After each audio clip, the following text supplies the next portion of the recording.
a good one here, and eventually we will like, subscribe, comment, all that good stuff. Episode 6 review, spoiler review of The Boys Season 2.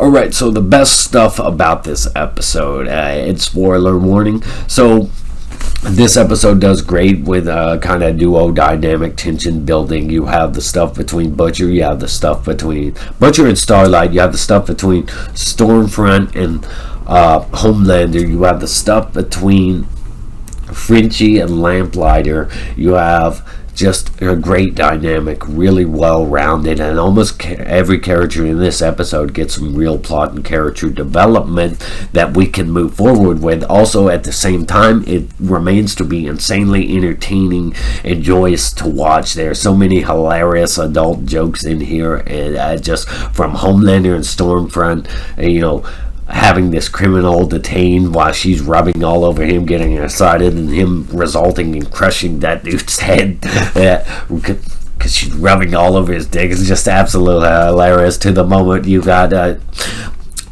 Mother's Milk being choked out by Dick from Love Sausage. That's a comic character there that we probably won't see again, but that was just to get that much was pretty hilarious and equally disturbing. And then you have later Frenchie making fun of him, poking fun of him about what had happened there, and just hilarious stuff. You have Butcher thinking about killing Starlight for a moment, and the stuff that goes on there, but there was just so many things to appreciate in this episode.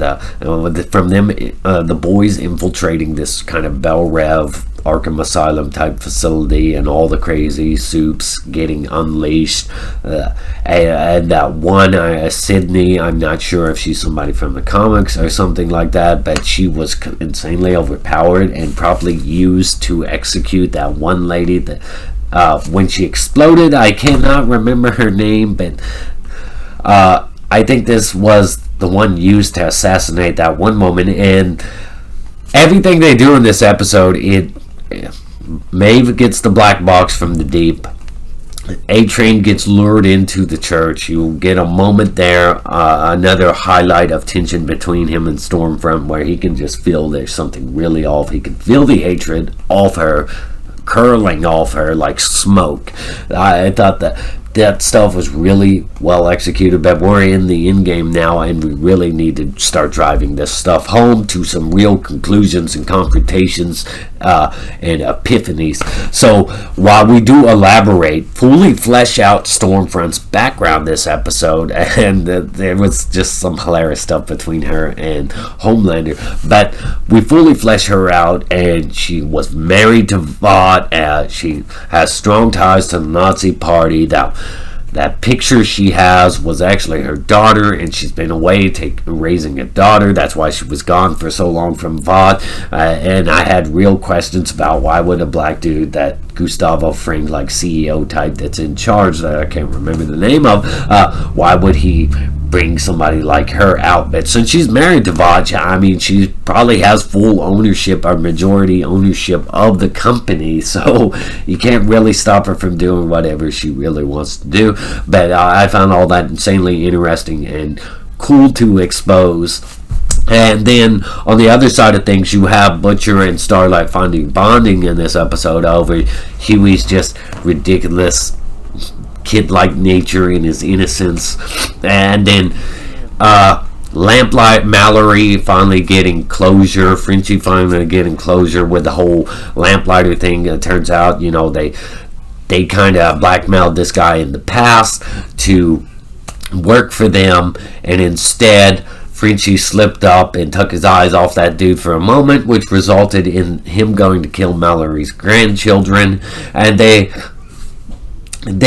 handled that part okay. Most of the stuff in the present is much more interesting and much well handled. It's better handled, better executed, much better. It's kind of poorly executed when we cut back to that stuff. But there was just the Maeve bar and the fresco drinks, this kind of feeling of product placement, satire, and all this stuff.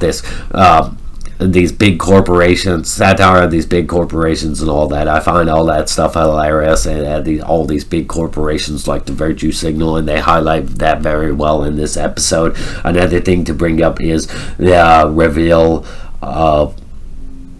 to Maeve's girlfriend about Maeve's true nature, what she's willing to do when it comes to saving her own self in comparison to a lot of different people. That's going to have some real issues, some devastating issues for Maeve. That's really going to be the breaking point, and I feel like that's really why that relationship is done in my eyes. I feel like this is the last season for Maeve. She's going to try to confront Homelander and die in the process in this big fight with him.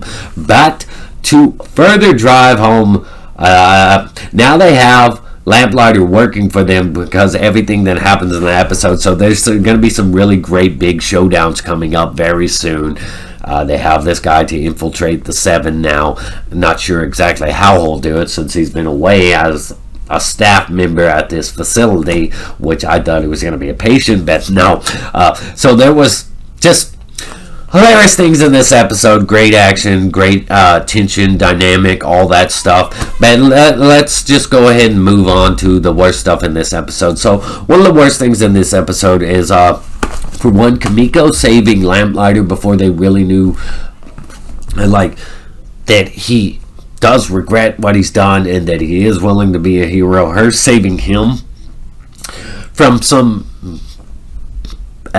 soup patient that's at this facility, that made no sense to me. It seemed a bit strange that she would just jump in and save one of these soups in this moment that she doesn't really know much about. It's not like it's Starlight or something. She doesn't have that kind of view of this person, so it felt odd that she would save him in that moment. Another thing that felt strange for me was the whole Homelander embracing Stormfront, knowing what she is now. That felt a bit off to me because she does have strong ties to the Nazi Party, and Homelander, even though he is a psychopath, he does believe in America and all that, and she's more about race issues and that kind of stuff. So it does seem a bit odd that he would embrace her, knowing those facts about her.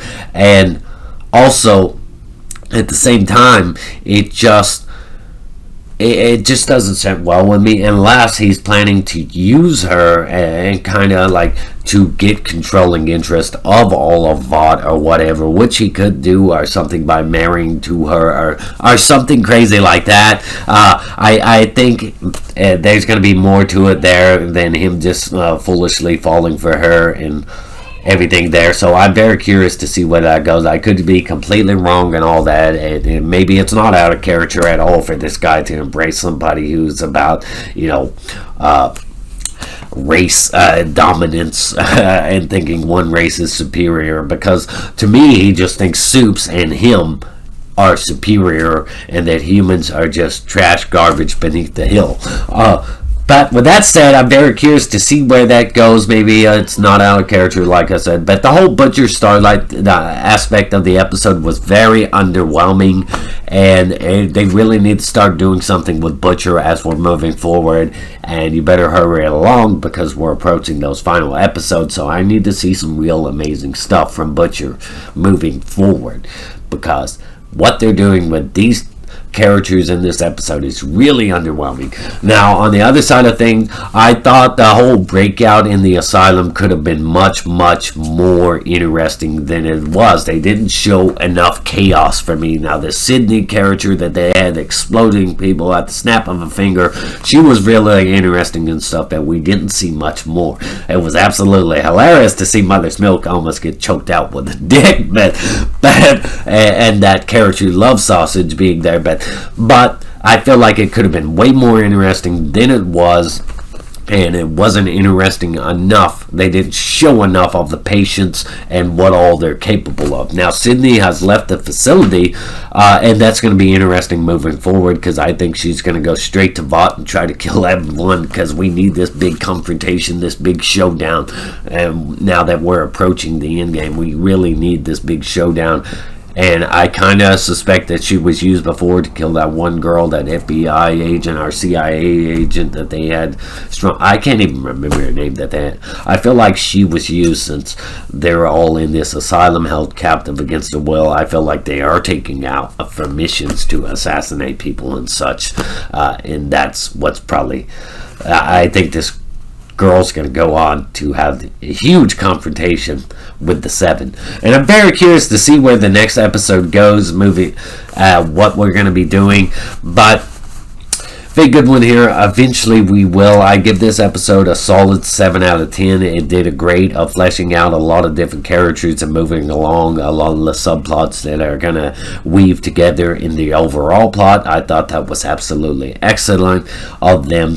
7 out of 10. I review this show every week for as long as new episodes are dropping. Stay tuned for more.